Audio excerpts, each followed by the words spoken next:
In Shakespeare's day, theatres were considered a bit dodgy and therefore banned from the city. So instead, many took up residence in Southwark. This became both a centre for culture and debauchery in the 16th and 17th century, although thankfully it's a bit nicer now. Start by making a beeline for the Globe Theatre. Take a tour, or if it's summer, book in advance and see a play. Standing tickets are only £5. I know, £5.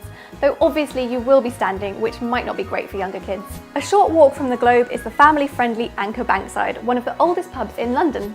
On sunny days, it's a great place to sit and watch the world and river go by. Back in the day, it was frequented by actors and very possibly Shakespeare himself.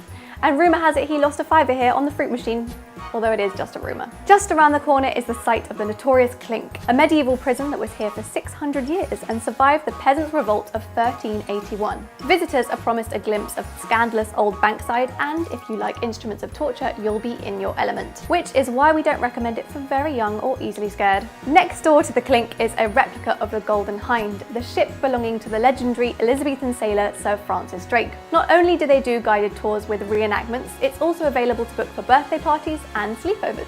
Less than 100 yards away is Southwark Cathedral, Shakespeare's old parish church, which now has a monument to the great man inside. The cathedral is a fascinating part of historic London, having been a place of worship for over 1,000 years, meaning that even in Shakespeare's day it was pretty old. Many writers from Chaucer to Dickens have been associated with this church, possibly making it a good place to pray if you're having writer's block. In the middle of Borough Market is a pub called the Globe. A tenuous link we know, but the market is next to Southwark Cathedral, so an ideal place to grab some food. As one of the oldest markets in Britain, Shakespeare may well have visited to pick up some lunch, though we doubt he would have had any sweets or a burger. Take time walking around and trying samples before settling on what you eat, otherwise you will get food envy, we know from experience. Throughout the day, you'll have been in the shadow of the Shard. Obviously, this wouldn't have been around in Shakespeare's day, but if you take a trip to the viewing gallery, their telescopes cleverly allow you to look back in time. So you can look down at London and see just how much has changed since old Bill lived here.